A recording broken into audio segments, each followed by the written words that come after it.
आदेश। जय श्री महाकाल। हर व्यक्ति चाहता है उसका जीवन सुखमय रहे, आनंदपूर्ण तरीके से व्यतीत हो, लेकिन मनुष्य जीवन संघर्ष, सुख, दुख, जटिलताओं और सरलताओं से भरा हुआ है। सभी उतार चढ़ाव व्यक्ति के कर्मों पर निर्भर करते हैं और वो घटित होते हैं। तो आज का विषय है कर्ज।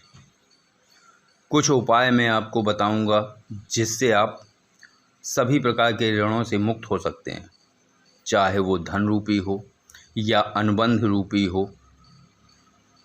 कभी कभी हम और आप किसी मंदिर पर जाते हैं, जीवन में जटिलताएं होती हैं तो स्वाभाविक है अंदर मांग होगी। वहाँ अपनी मांग रखते हैं और अनुबंध स्वरूप मैं ये करूँगा, मैं वो करूँगा, मैं इतना प्रसाद चढ़ाऊँगा, मैं ये गुंबद बनवाऊँगा वगैरह वगैरह। अनुबंध में कुछ भी हो सकता है। वक्त गुजर जाता है और साथ ही प्रार्थनाएं सुन ली जाती हैं, मन्नत पूर्ण हो जाती है और आपकी स्मृति से वो अनुबंध जो आपने किया था विस्मृत हो जाता है या हो गया।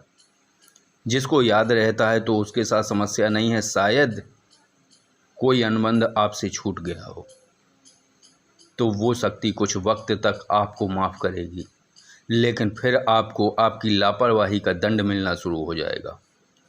कार्य बिगड़ेंगे, क्लेश होगा, द्वंद्व होगा, धन आगमन बंद हो जाएगा, तमाम प्रकार की रोग व्याधि जैसी समस्याएं घर में उत्पन्न होने लगती हैं फिर। और वो तब तक ये दंड स्वरूप जो मिलता है तो ये जब तक मिलेगा जब तक आपका अनुबंध पूर्ण नहीं होता है। इसको विस्तृत रूप से समझें तो इत्र योनि जैसे ब्रह्मदेव, गौड़, कालका, मसान, मरई, आसो, ऐसी तमाम इत्र योनि की शक्तियाँ हैं जो तीक्ष्ण हैं, कार्य बहुत जल्दी होते हैं।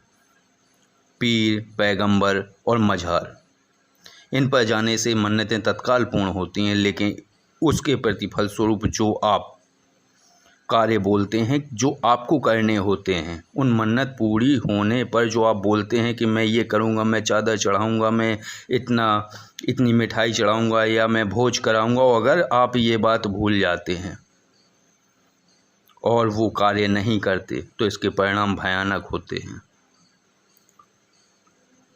ऐसी बहुत सी त्रियोनि की शक्तियाँ हैं जिनसे अनुबंध करते ही व्यक्ति का कार्य तो तत्काल पूर्ण होता है और भूल जाने पर जीवन नरक बन जाता है। दूसरा कर्ज पितृ ऋण। तीसरा कर्ज भौतिक ऋण। जो आप जानते हैं किसी से धन लिया, नहीं लौटा पा रहे हैं तो वो कैसे चुके, तो जब आपके पास धन आएगा तभी आप चुका पाएंगे। तो ऐसे मार्ग बनने लगते हैं कि आपके धन के मार्ग खुलें और आप उसका धन लौटा पाओ।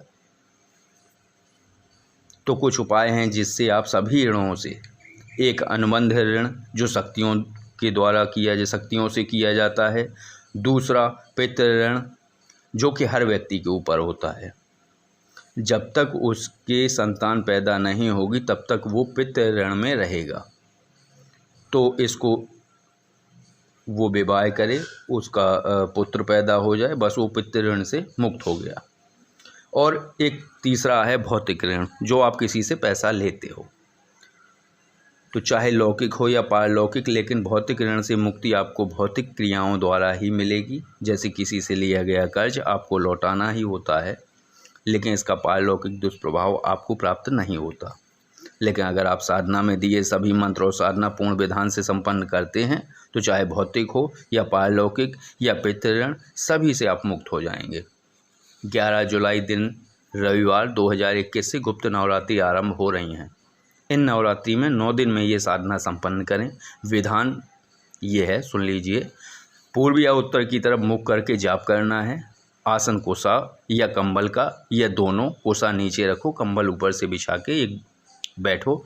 एक बेजोड़ पर पीले रंग का कपड़ा बिछाकर उस पर एक दीपक जागृत करें, घी का। श्री गणेश भगवान शिव और माता पार्वती का ध्यान करते हुए मानसिक पूजन करें। माला पन्ना की हो या रुद्राक्ष की हो, लेकिन पूर्ण विधान द्वारा संस्कारित हो, क्योंकि साधारण माला से वो फल प्राप्त नहीं हो पाता है।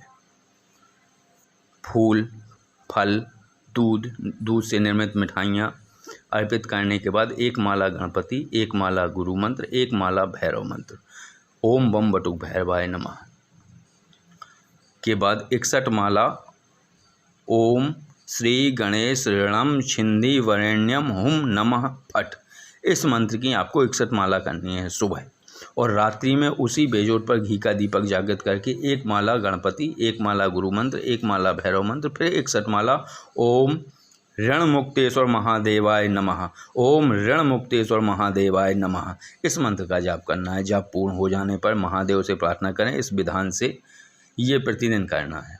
और 10वें दिन घी और गुड़, घी की मात्रा ज़्यादा रखें, घी की मात्रा ज़्यादा रखें और गुड़ को महीन मसल लें, उसमें मिला लें थोड़ा सा, और हवन करें 21 माला दोनों मंत्रों का। ओम श्री गणेश ऋणम छिंदी वरेण्यम हुम नमः फट, इस मंत्र का 21 माला, और ओम ऋण मुक्तेश्वर महादेवाय नमः, इस मंत्र का 21 माला दोनों मंत्रों का हवन करना है। एक माला गणपति, एक माला गुरु मंत्र, एक माला भैरव मंत्र का हवन करना है पहले, बाद में 21 माला इन दोनों मंत्रों का हवन कर लें। अब ये घी और गुड़ का इसलिए है क्योंकि ये कुछ चीज़ें हैं जिनसे हवन करना होता है, तो उनके लाभ क्या होते हैं। घी से संपत्ति प्राप्त होती है, अगर आप सादा घी से हवन करेंगे तो संपत्ति प्राप्त होती है। शहद से उपद्रव नष्ट होते हैं, दही से आरोग्य मिलता है, गुग्गुल यानी गूगर से दुख नाश होता है, और गुड़ से मनोरथ प्राप्ति होती है, तिल से अभीष्ट सिद्धि होती है। तो इन चीज़ों से हवन करने से इन चीज़ों की प्राप्ति होती है, इसलिए 21 माला हवन घी और गुड़ से ही करें। ये साधना नवरात्रि में विशेष फलदायी है, लेकिन इस साधना को शुक्ल पक्ष की प्रतिपदा से पंचमी तक अगर दिन मंगलवार या शुक्रवार पड़ रहा हो तब भी आप आरंभ कर सकते हैं। केवल भाद्रपद मास यानी पितृपक्ष में न करें इस साधना को।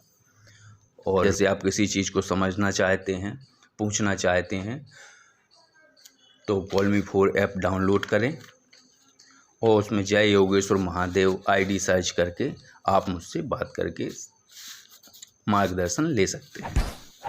जय श्री महाकाल। आदेश।